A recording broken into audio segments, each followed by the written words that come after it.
नमस्कार बच्चों, आपका 8वीं कक्षा में हार्दिक स्वागत है। हमारी संस्कृत की पुस्तक का नाम है रुचिरा तृतीयो भागः। रुचिरा शब्द का अर्थ है रुचि वर्धक, अर्थात रुचि को देने वाली या रुचि प्रदान करने वाली। बच्चों, हमारे इसमें सबसे पहले पाठ का नाम है पहले का प्रथमः पाठः, पहला पाठ, जिसका नाम है सुभाषितानि। सुभाषितानि अर्थात सु जमा भास, दो शब्दों से मिलकर बना है। सु का अर्थ अच्छा या सुंदर और भाषित का अर्थ है वचन। अर्थात होता है कि सुभाषित, सु और जमा भाषित, इन दो शब्दों से मिलकर बना है। सु का अर्थ सुंदर, मधुर अथवा भाषित का अर्थ वचन, अर्थात इसका अर्थ हुआ सुंदर वचन। बच्चों, इसमें सबसे पहला श्लोक, हम इसका सबसे पहला श्लोक पढ़ेंगे, जो है इसमें गुणा गुणगेषु गुणा भवन्ति ते निर्गुणं प्राप्य भवन्ति दोषाः सुस्वादुतो याः प्रभवन्ति नद्यः समुद्रम् आसाद्य भवन्ति अपेयाः। एक बार पुनः सुन लीजिए। गुणा गुणगेषु गुणा भवन्ति ते निर्गुणं प्राप्य भवन्ति दोषाः सुस्वादुतो याः प्रभवन्ति नद्यः समुद्रम् आसाद्य भवन्ति अपेयाः। तो बच्चों सबसे पहले अब इस श्लोक के कठिन शब्दार्थ लिखेंगे हम। तो जिनको जैसे पहले इस श्लोक में कठिन शब्दार्थ में आया, गुणगेषु, गुणियों में, सुस्वादुतोयाः, स्वादिष्ट जल, प्रभवन्ति, निकलती हैं या उत्पन्न होती हैं, समुद्रम आसाद्य, इसका संधि विच्छेद समुद्रम जमा आसाद्य, इसका अर्थ हुआ समुद्र में मिलकर या समुद्र में पहुंचकर, भवन्ति अपेयः, भवन्ति जमा अपेयः, इसमें यण संधि है, ई के स्थान पर य हो गया और भवन्त्या अपेयः बन गया, अर्थात भवन्ति अपेयः, इसका अर्थ हुआ पीने योग्य नहीं रहती या न पीने योग्य होती है। अब श्लोक की हिंदी के लिए चलेंगे। अब हम गुणा, गुण, गुणगेषु, गुणियों में या गुणी व्यक्तियों में, गुणा गुण भवन्ति होते हैं, ते वे, निर्गुणम गुणहीन व्यक्ति को या गुण रहित व्यक्ति को, प्राप्य प्राप्त होकर या पाकर, भवन्ति हो जाते हैं, दोषाः दोष, सुस्वादु तोयाः, सुस्वादु अर्थात अच्छा स्वादिष्ट, तोयाः जल, प्रभवन्ति निकलती हैं, नद्यः नदियाँ, समुद्रम आसाद्य समुद्र में मिलकर, भवन्ति अपेयः न पीने योग्य हो जाती हैं या पीने योग्य नहीं होती। अब इसकी हिंदी है, गुण गुणी व्यक्तियों में गुण होते हैं, अर्थात गुण गुणी व्यक्तियों में हो तो वे गुण होते हैं। ते निर्गुणम प्राप्य भवन्ति दोषाः, वे निर्गुण व्यक्ति को या गुणहीन व्यक्ति को पाकर या उसको प्राप्त होकर दोषों में बदल जाते हैं या दोष बन जाते हैं।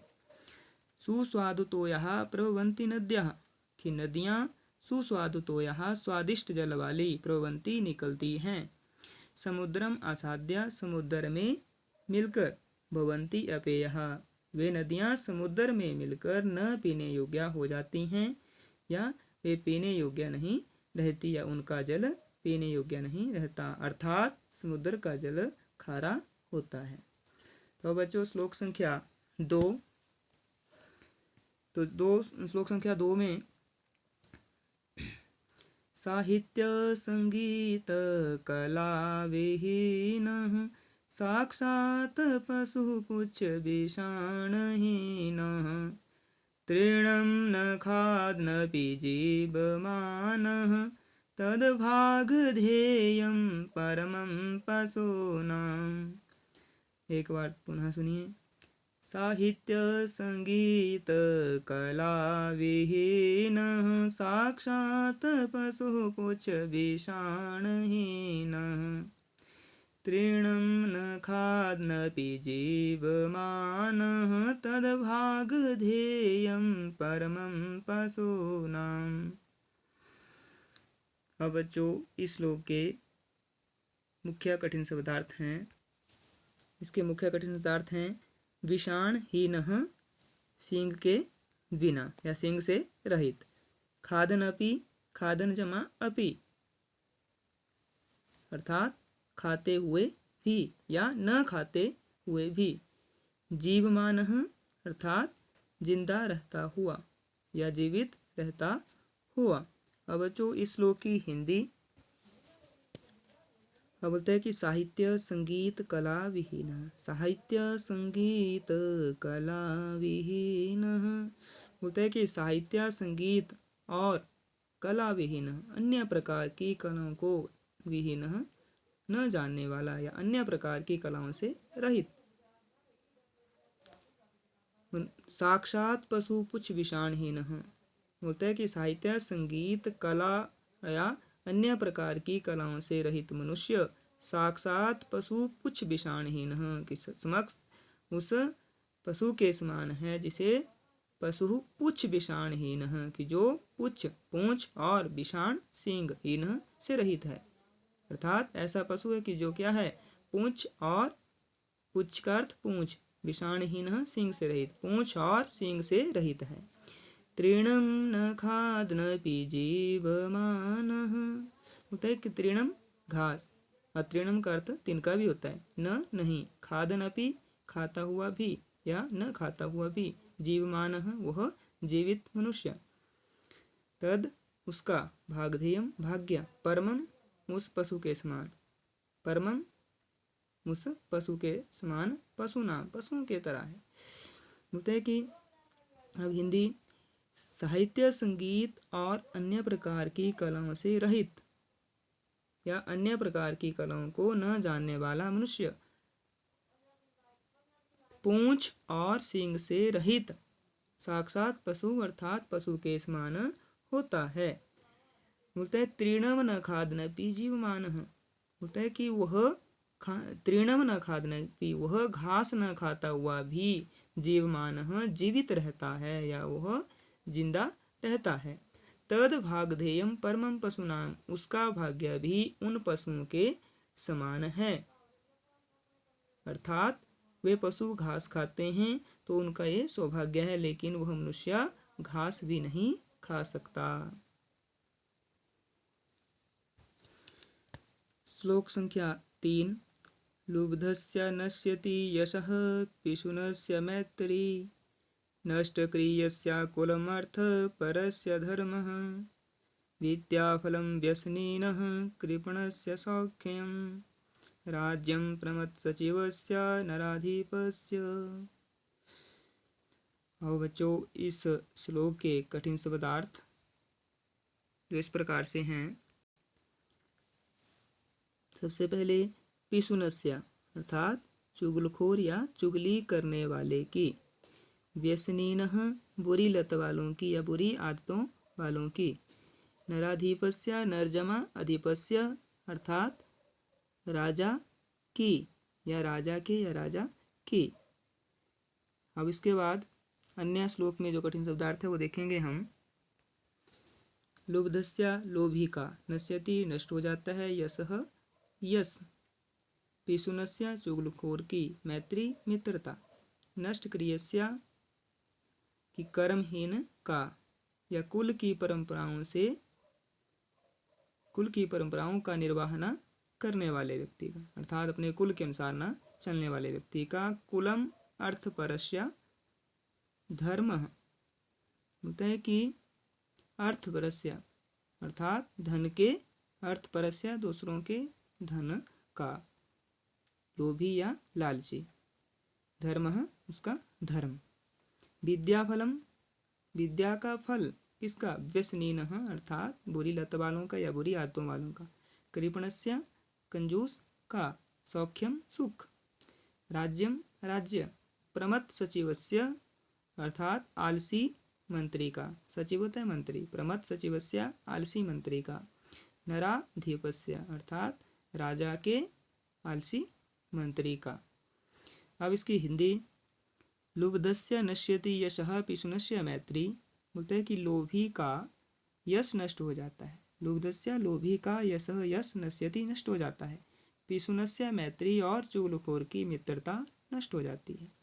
नष्ट क्रियस्य कुलम अर्थ परस्य धर्मः।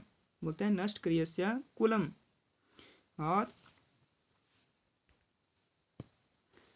बोलते हैं कि नष्ट क्रियस्य कुलम अर्थात अपने कुल के अनुसार परंपराओं को न निर्वाह करने वाला या अपने कुल के परंपराओं के साथ ना चलने वाला। अर्थ परस्य धर्मः अर्थात अर्थ परस्य अर्थ है धन, परस्य दूसरे का अर्थात दूसरे के धन का लोभी, उसका दूसरे के धन के लोभी का क्या हो जाता है? धर्म नष्ट हो जाता है। और बोलते हैं विद्या फलम व्यसनीनः। बुरी आदतों वाले व्यक्ति का विद्या फल नष्ट हो जाता है अर्थात विद्या नष्ट हो जाती है या विद्या चली जाती है। कृपणस्य सौख्यम कंजूस व्यक्ति का सुख नष्ट हो जाता है।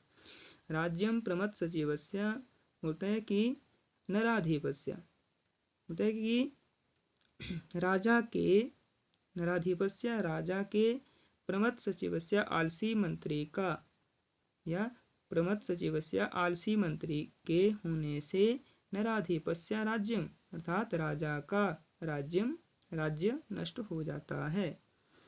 या जिस राजा का मंत्री आलसी हो उसका राज्य नष्ट हो जाता है। अब श्लोक संख्या 4। पीत्वा रसं तु कटुकं मधुरं समानं माधुर्यमेव जन्येत मधुमक्षिका असौ सन्तस्तथैव संसज्जन् दुर्जनानां श्रुत्वा वचः मधुरसुक्तरसं सृजन्ति। एक बार पुनः सुनिए। पीत्वा रसं तु कटुकं मधुरं समानं माधुर्यमेव जन्येत मधुमक्षिकासौ सन्तस्तथैव संसज्जन् दुर्जनानां श्रुत्वा वचः मधुरसुक्तरसं सृजन्ति। अब इस श्लोक के कठिन शब्दार्थ हैं। पहले है जनियेत मधुमक्षिका असौ। जनियेत जमा मधुमक्षिका जमा असौ होता है कि यह मधुमक्खी पैदा करती है या निर्माण करती है। दूसरा संतस तथैव। संतः जमा तथा जमा एव। संतस तथैव वैसे ही सज्जन व्यक्ति। सृजंती निर्माण करते हैं। बोलते हैं पीत्वा पीकर, रसम रस को, तू तो, कटुकम कड़वे, मधुरम मीठे, समानम एक समान, माधुर्यम एव मधुर ही, जनित पैदा करती है, मधुमक्षिकाशौ मधुमक्खी, संतस तथैव संत लोग भी वैसे ही, सम सज्जन अर्थात सम समान, सज्जन दुर्जना नाम सज्जन और तुष्ट व्यक्तियों के, श्रुत्वा बचह सुनकर, बचह वचनों को, मधुर सुक्त रसम सृजंती मीठे वचनों को सृजंती बोलते हैं या उत्पन्न करते हैं। बोलता है कि पीत्वा रसम तो कटुकम मधुरम समानम माधुर्यम एव जन्येत मधुमक्षिका असौ कि असौ मधुमक्षिका कि यह मधुमक्खी कटुकम मधुरम समानम रसम पीत्वा बोलती है कि यह मधुमक्खी कड़वे मीठे रस को तो समानम एक समान पीत्वा पीकर माधुर्यम एव जन्येत अर्थात यह मधुमक्खी कड़वे मीठे रस को पीकर तो एक समान ही माधुर्यम एव जन्येत अर्थात उसको रस को पीकर मीठा शहद ही बनाती है।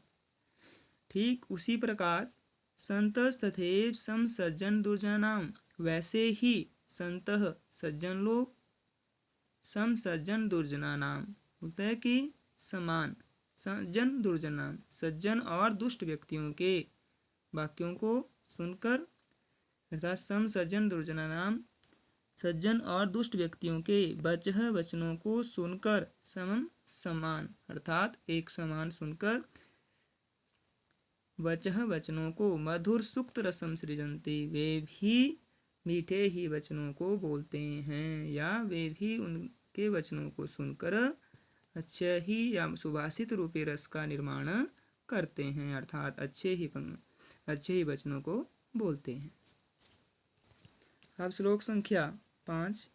महतां प्रकृति सेव वर्धितानां परैरपि न जहाति निजभावं संख्यासुलाकृतिर्यथा।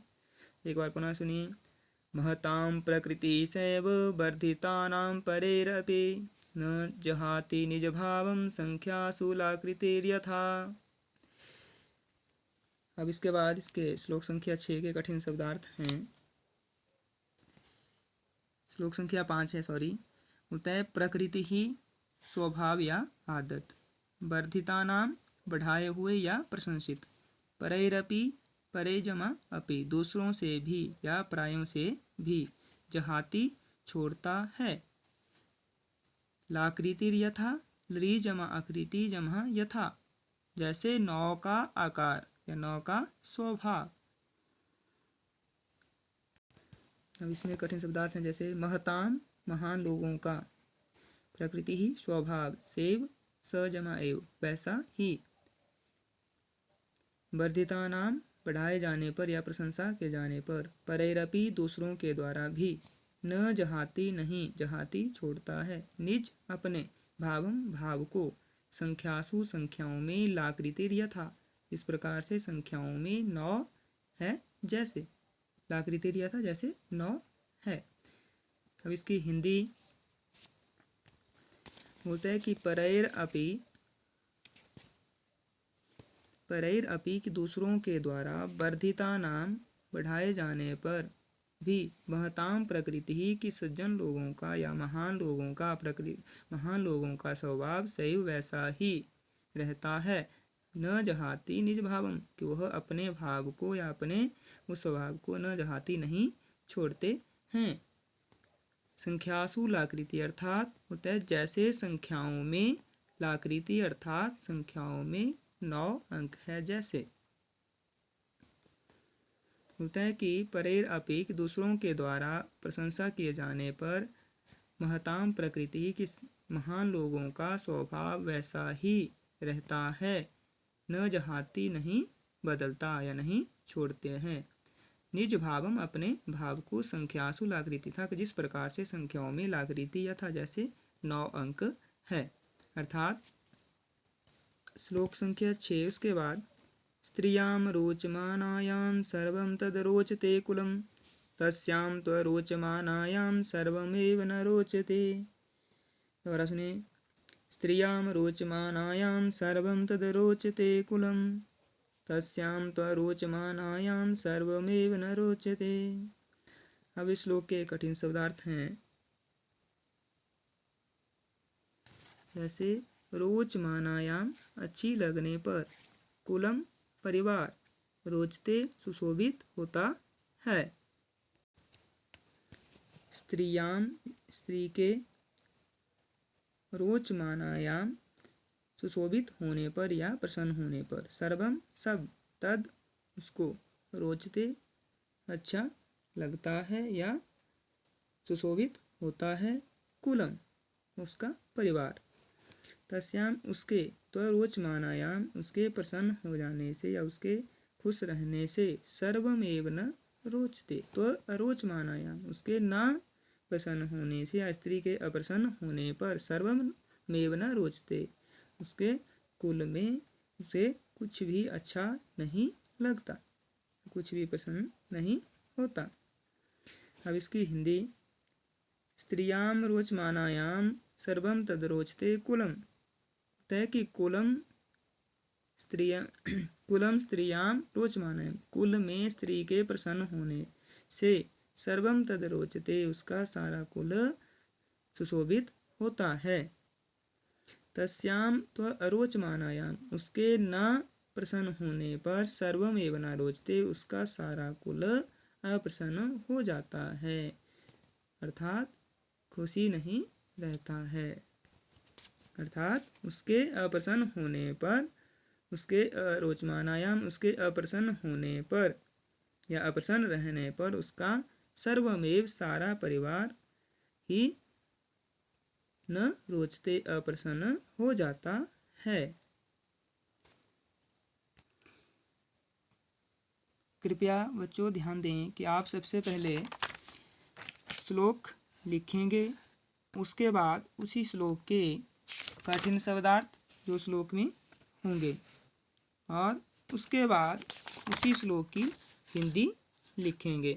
इसी प्रकार आप सभी श्लोकों को करेंगे और आज की इस कक्षा में पाठ 1 का हिंदी अनुवाद इतना ही काफ़ी है और फिर मिलेंगे अगली वीडियो में। धन्यवाद। जयतु संस्कृतम वदतु संस्कृतम।